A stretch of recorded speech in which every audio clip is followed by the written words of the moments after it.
আজকের আপনাদেরকে বলবো বীরভূম জেলায় দুবরাজপুরের অবস্থিত এক মা কালী মন্দিরের রহস্য। সেই মা কালী মন্দিরটির নাম লোবা মা কালী মন্দির। কি সেই রহস্য? আর কেন এই মন্দিরটিকে ঘিরে এত উন্মাদনা? সবই বলেছি এই ভিডিওতে। শুরু করার আগে শুধু একবারই বলবো, যারা যারা এখনো সনাতন চ্যানেলটিকে লাইক করোনি তারা একটা লাইক করে দাও, সাবস্ক্রাইব করে দাও। তো চলো ভিডিওটি শুরু করা যাক।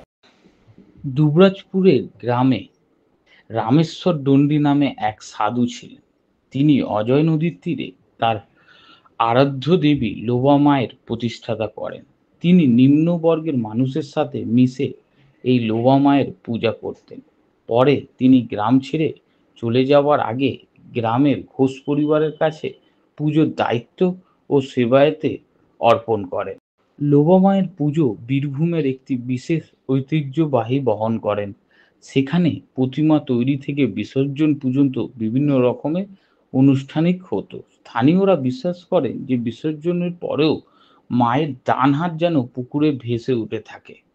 দুবরাজপুরের সাক্ষীরা গ্রামের একটি লোক বলেন যে সেখানে বামাপদ নামে এক ব্যক্তি শাখা পড়া একটি হাত দেখতে পান এবং একটি গোষ্ঠী সম্প্রদায় পরিবারের কাছে একটি রূপোর টাকাও পাওয়া যায়।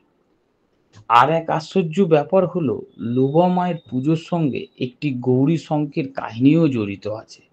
সেখানে আবার বলা হয় যে দেবী লোবা মায়ের মন্ত্রে একটি বালিকা শঙ্খ ধারণ করার কথা। লোবা মায়ের পুজো এবং প্রতিমা তৈরির ঐতিহ্য রয়েছে এই বীরভূমে এক বিশেষ অংশ নামে পরিচিত হয়। কেমন লাগলো আজকের এই ছোট ভিডিওটা? কমেন্ট করে জানাবেন। আপনারাও যদি এই মন্দিরে গিয়ে থাকেন সেটিও আমাদের কমেন্ট করতে ভুলবেন না।